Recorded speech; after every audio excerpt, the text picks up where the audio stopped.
Hi friends, welcome to TFC media planet leaf. ఈ భూమి మీద పుట్టిన ప్రతి జీవికి మరణం తప్పదు.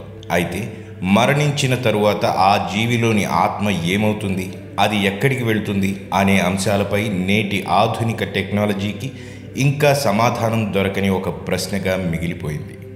అయితే మనిషి చనిపోయిన తరువాత ఆ శరీరంలోని ఆత్మ ఏమవుతుంది? మన హైందవ ధర్మ గ్రంథాలలో విపులంగా వివరించబడింది.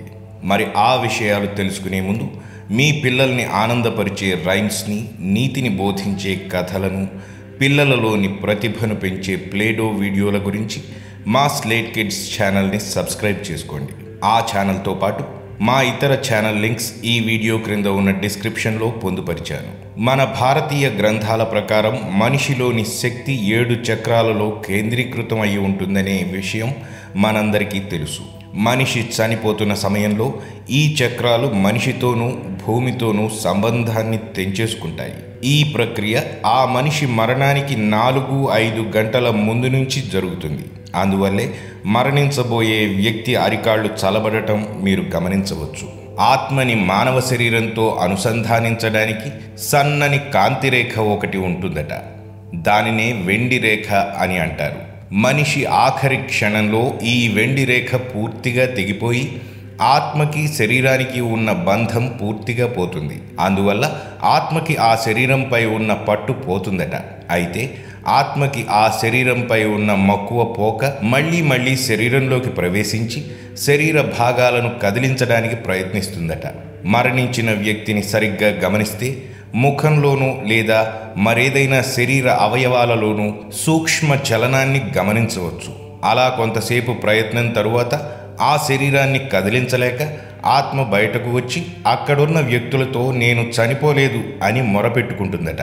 అయితే ఆ మాటలు ఎవ్వరికీ వినపడకపోవడంతో కొద్దిసేపటికి ఏమీ చెయ్యలేని స్థితిలో అక్కడే భూమి నుంచి 12 అడుగుల ఎత్తులో చేరి అక్కడికి వచ్చేవారిని, అక్కడ జరిగే తతంగాన్ని మొత్తం చూస్తుందట.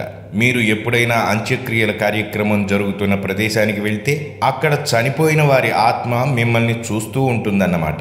ఇక అంత్యక్రియలు జరిగిపోయాక అంతటితో భూమిపై తన జీవనం లేదని ఆ ఆత్మ పంచభూతాలలో కలిసిపోవడానికి నిర్ణయించుకుంటుందట.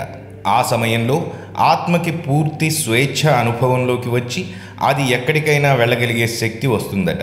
అప్పటి నుంచి 3 రోజుల పాటు తను జీవించి ఉన్నప్పుడు తిరిగిన ప్రదేశాలలో తనకి ఎంతగానో నచ్చిన ప్రదేశాలకు, తాను బ్రతికున్నప్పుడు తనకి ఇష్టమైన వ్యక్తుల వద్దకు వెళ్ళి ఒకసారి చూసుకు వస్తుందట.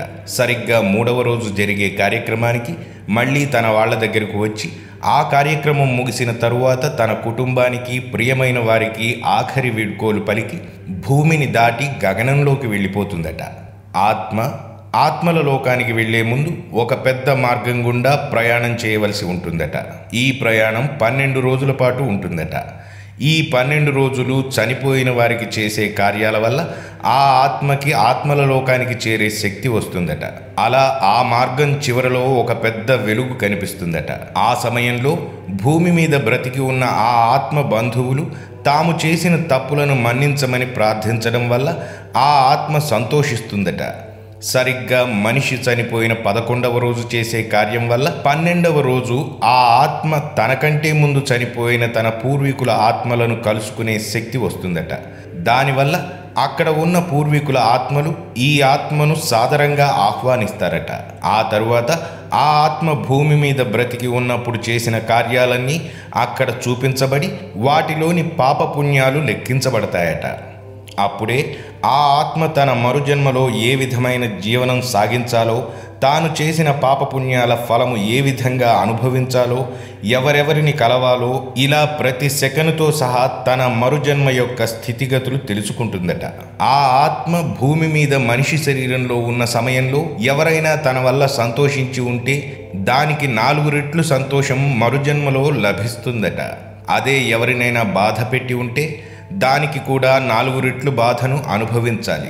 అంటే మీరు ఒకరిని 6 నెలల పాటు బాధ పెట్టినా, ఆనందపరిచినా దాని ఫలితం 2 సంవత్సరాల పాటు అనుభవించాలన్నమాట. ఇలా మీరు బ్రతికున్నంత వరకు పూర్వజన్మలో చేసిన కార్యాల వల్ల కలిగిన ఫలితాలు అనుభవించాలన్నమాట. ఈ విధంగా ఆ ఆత్మ మరుజన్మలో అనుభవించే జీవితం గురించి మొత్తం తెలుసుకుంటుందట. ఆ జీవితానికి తగ్గట్టు తల్లిదండ్రులను, ఆ జన్మకు తగ్గట్టుగా గ్రహాల అనుకూలతలను చూసుకుని ఆ ఆత్మ గర్భం దాల్చిన తల్లి కడుపులోని పిండంలోకి చేరుతుందట. అలా ఆ ఆత్మ మరుజన్మ ఎత్తడానికి ఒక్కొక్కసారి కొన్ని నెలలు పడితే మరికొన్నిసార్లు సంవత్సరాలు పడుతుందట. అలా ఆ ఆత్మ మరుజన్మ ఎత్తిన 40 రోజుల వరకు తన పూర్వజన్మ జ్ఞాపకాలను కలిగి ఉంటుందట. అందుకే పిల్లలు ఒక్కొక్కసారి సందర్భం లేకుండా ఏడవటం, నవ్వటం చేస్తుంటారు.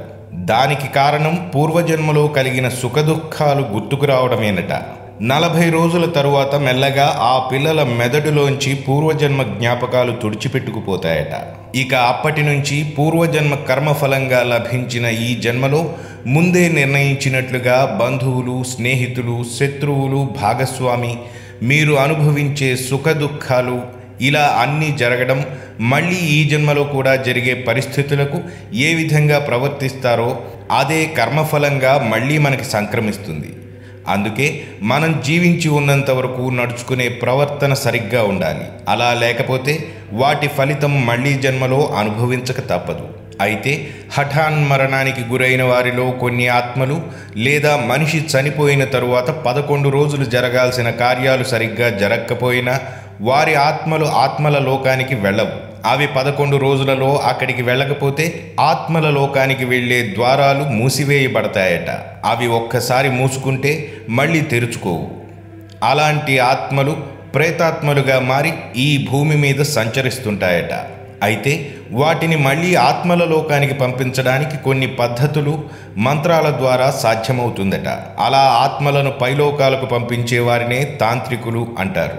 మరణం అనేది శరీరానికి మాత్రమే కానీ ఆత్మకు కాదు. మరణం అనేది ఈ జన్మకు మరుజన్మకు మధ్య ఆత్మ తీసుకునే విడిది వంటిది.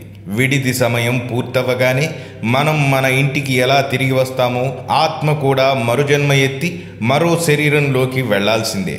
నేను చెప్పిన ఈ విషయాలన్నీ కేవలం మన పురాతన గ్రంథాలు మరియు కొన్ని పుస్తకాలలో రాయబడినవి.